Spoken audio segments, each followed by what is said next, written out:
नमस्कार, आप फर्स्ट बिहार झारखंड देख रहे हैं और मैं हूं आपके साथ लिपिका प्रीत। विधानसभा चुनाव के पहले चरण के मतदान में अब कुछ ही दिन बाकी रह गए हैं, लेकिन इसी बीच पार्टियां चुनाव की तैयारियों में जुट चुकी हैं और सियासी घमासान भी काफी मचा हुआ है।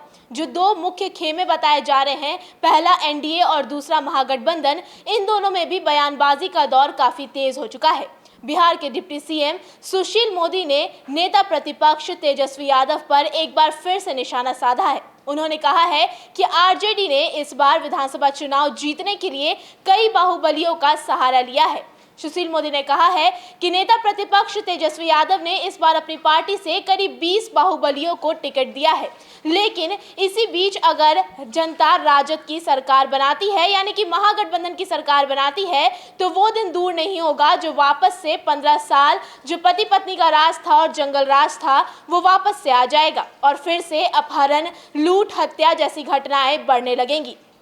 सुशील मोदी ने कहा कि राजद ने छपरा, बिहपुर से लेकर दानापुर तक 20 से ज्यादा बाहुबलियों, अभियुक्तों या उनके परिजनों को टिकट देकर ये साबित कर दिया है कि अगर उन्हें गलती से भी सत्ता मिल गई तो वे फिर बिहार में अपहरण, फिरौती उद्योग चलाएंगे। शाम ढलते बाजार में सन्नाटा फैल जाएगा, महिलाएं घर से निकलने में डरेंगी और युवा पलायन करने लगेंगे। जो आज पहली कैबिनेट में 10 लाख लोगों को नौकरी देने का झूठा वादा कर रहे हैं, वो पहली कैबिनेट में ही हत्या, गैंगरेप, अपहरण जैसे सैकड़ों संगीन मामलों में मुकदमे वापस लेकर अपराधियों का दुस्साहस बढ़ाने वाले हैं।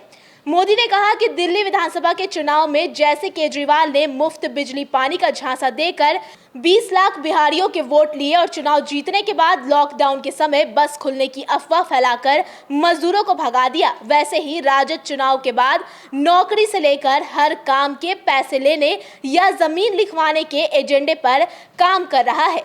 बिहार में राजद वोट ठगने का केजरीवाल फॉर्मूला अपना रहा है। लालू राबड़ी सरकार ने युवाओं को नौकरी दिलाने की नहीं, गरीबों के वोट हथियाने का जाल बुनने की चिंता की। चरवाहा विद्यालय खुलवाना राजनीतिक स्टंट था, रोजगार देने वाली शिक्षा से उसका कोई वास्ता नहीं था। क्या राजद चरवाहा विद्यालय में पढ़े या नॉन मैट्रिक युवाओं को भी सरकारी नौकरी दे सकता है? यदि ऐसा संभव नहीं है तो शिक्षा को मजबूत करने के बजाय इसका मजाक क्यों बनाया गया? राजद को गरीबों की 2 पीढ़ियों को नौकरी के लायक नहीं बनने देने के लिए जनता से माफी मांगनी चाहिए। बहरहाल इन बयानबाजी के दौर के साथ ही विधानसभा चुनाव और भी ज्यादा दिलचस्प होता जा रहा है। अब प्रथम चरण के मतदान में कुछ ही दिन बाकी रह गए हैं और जल्द ही मतगणना होने के साथ साथ ये भी डिक्लेयर हो जाएगा कि जनता किसको अपना सरकार के रूप में देखती है और किसको अपना सरकार बनाती है। आप बने रहे फर्स्ट बिहार झारखंड के साथ। अगर आपने अब तक हमारे यूट्यूब चैनल को सब्सक्राइब नहीं किया है तो जरूर सब्सक्राइब कर दे, साथ ही हमारे फेसबुक पेज को भी लाइक कर दे। खबरों को विस्तार से पढ़ने के लिए हमारी ऑफिशियल वेबसाइट www.firstbihar.com को जरूर विजिट करिए। धन्यवाद।